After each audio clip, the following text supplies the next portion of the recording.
Alright, so now what I'm going to do is I'm going to apply my decal. What you can see is I've printed my decal off on laser decal paper, water slide decal paper, inversely so that I can color the back with some enamel paint. This is Tesser's silver, so it's nice and metallic. Let that dry, cut around the perimeter nice and sharp around the edges. I've got a nice, smooth, finished headstock to apply the decal to. I have warm water, a little bit of Elmer's glue dissolved in there. Now I'm just going to take and drop this decal in that warm water. While that's setting, I've got my paper towel handy for blotting out excess water.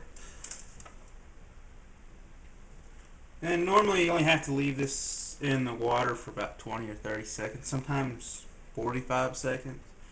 I've never had to leave it in there longer than that. You want to make sure you leave it in there long enough that you'll get good decal separation from the backing. You don't want to be trying to peel that off. Roll that out one more. So the neat thing about printing these on the inverse is you don't have to slide the decal off the paper. You can position the decal where you want and then slide the backing off of the paper. So what I'm doing here is I'm trying to force out air bubbles while it still has the backing on it. It's stronger that way, and I just slide it off real careful. So now I have my decal applied, and I'm going to look at it in the light and look for bubbles. I actually did a good job applying this the first time, so I won't need to squeegee out any bubbles. If I did have bubbles and I wanted to squeegee them out, I would take my finger, I would dip it in the water, and I would just lightly start from the center and squeegee outwards like this until I got everything. If you kink the decal applying it, I just toss it and start over again. Usually if they get a kink in them, you're pretty much toast on that decal.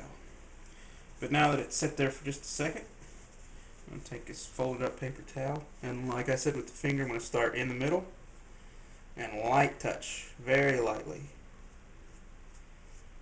Squeegee all the water, just kind of daubing it off, starting in the center and going to the outside. If you try to do it left or right or up or down, what you're going to end up doing is peeling the decal over or something like that.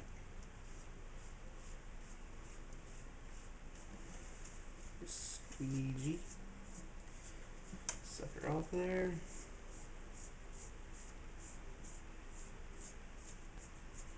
Okay, so when I'm satisfied, I'm going to look at it in the light.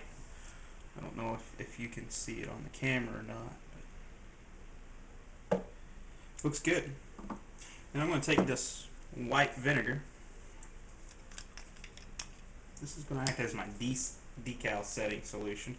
Just dip my finger in there, and once again, start in the center, daub out. Start in the center, and I'm just going to daub that vinegar out.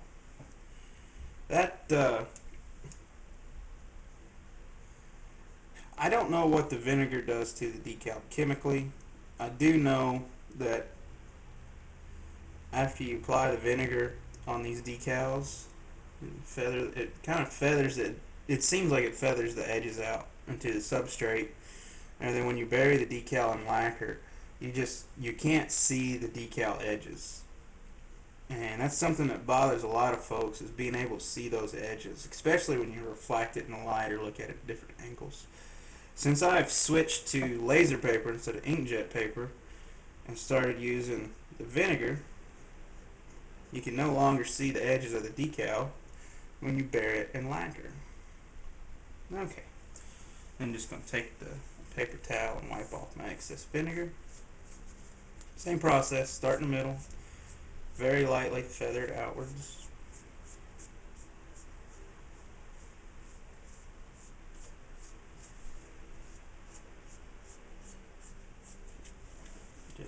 Just a side note, I used to use a Sharpie to color the silver in there, and on Mr. John Bennett's suggestion, I went out and bought this Tesser's enamel silver, and I painted it on with a brush.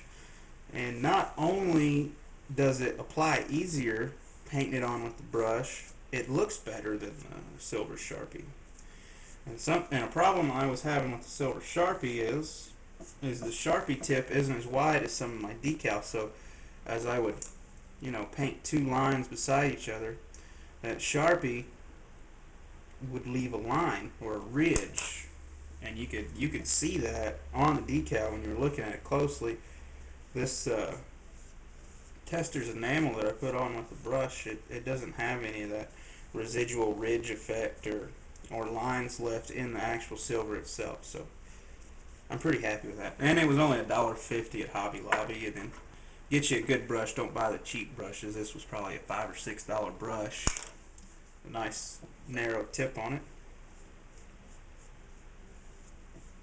But anyway, I'll go set this in front of a fan and I'll let that dry for a day or two to make sure all that vinegar gets off there, and then I'll wipe it down again with a clean paper towel, and then I'll bury it in lacquer.